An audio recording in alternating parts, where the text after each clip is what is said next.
મરવાનો ભય ક્યાં સુધી હોય છે? જ્યાં સુધી માથે સમરથ સદગુરુ નથી ધારણ કર્યા હોતા ત્યાં સુધી. સવારામ બાપાએ કીધું છે સદગુરુને ધારશો ત્યારે જન્મ મરણ ભેટાડો. શા માટે? જ્ઞાન રૂપી ઘટમાં દીવો મટી જાય ઘોર અંધારો, નરતું નથી રહેવાનો માથે સદગુરુને ધારો.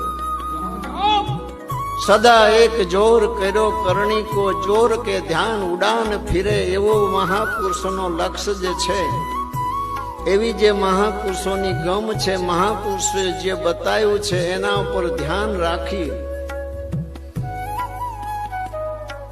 આ વિશ્વની અંદર મુક્તપણે પુરુષો નિર્ભયપણે વિચરણ કર્યું છે. જોર કે ધ્યાન ઉડાન ફિરે, શિર સોંપ દિયો ડર નહીં મરણ કો. સદગુરુના ચરણે અહંકાર રૂપી શિષ્ય જે નમાવી દીધું, પછી એને મૃત્યુનો ડર નથી રહેતો. જીવન જીવો. કઈ જ ના આવડે તો એક ગમે તે ધણી ધારણ કરી લો. સદગુરુ માથે હશે તો અવશ્ય સંભાળ રાખશે. ધણી વિના કોઈ આ દુનિયામાં નિર્ભેદ થઈ શક્યા નથી. બીજું, સંસારમાં આવ્યા છીએ તો નોખો ભગવાન ગોતશો નહીં. કારણ કે સાસુ કુંવારી, વહુ પરણેલી, નણંદ સુવાવડ ખાય,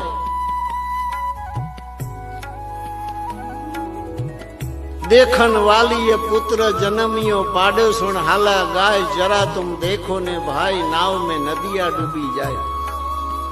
ઊંધું ભજન છે, નાવમાં નદિયા ડૂબી જાય. તો એનો જવાબ છે કે માયા કુંવારી, ભક્તિ અમલમાં બુદ્ધિ સુવાવડ ખાય.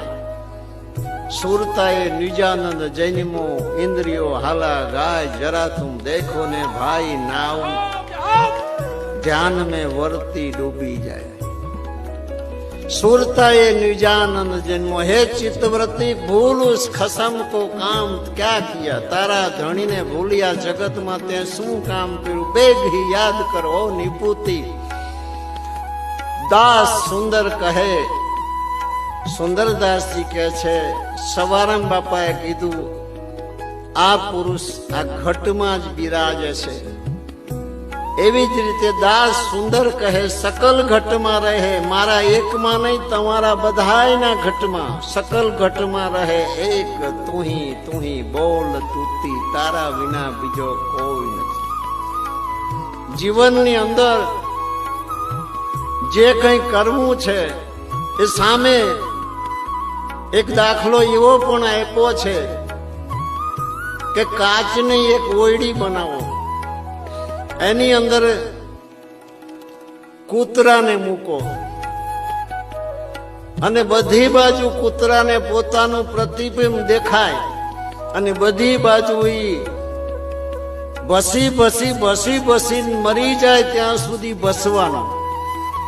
એમ મહાપુરુષો એમ કે છે કે કુકર કાછડમાં મેલ મંજારી, કૂતરાને કાચની ઓયડીમાં વચ્ચોવચ મૂક, વાદ વિવાદ છે હોત હેરાના.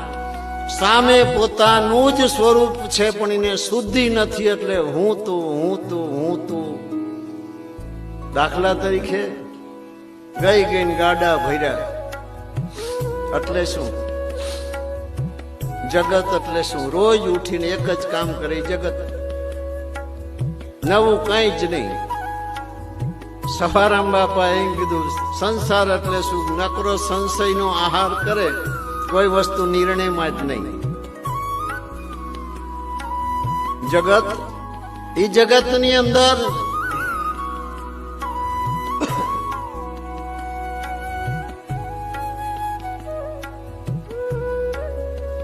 કે સામે પોતાનું સ્વરૂપ દેખાય છે, છતાંય ગઈ ગાડા ભર્યા.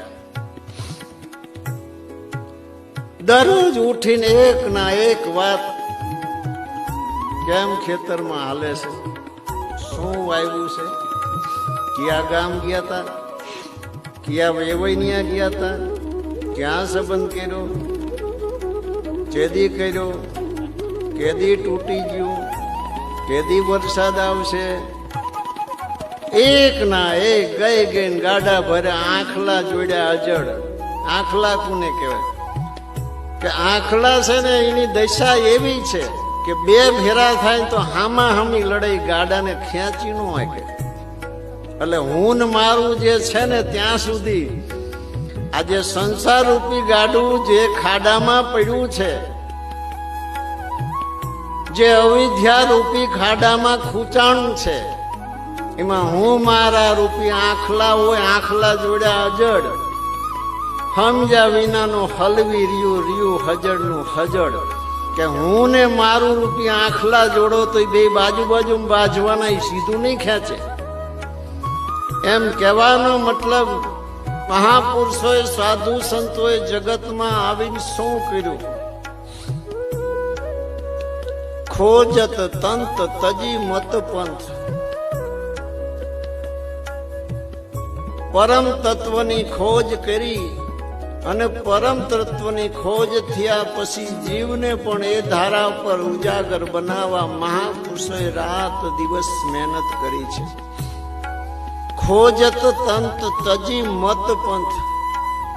કોઈ પણ મત નહીં, કોઈ પણ પંથ નહીં, અમારો એક જ મત કે અમારા ઘરે અમારે પહોંચવું છે એવું જે જાણતા હોય એ જ અમારો મત.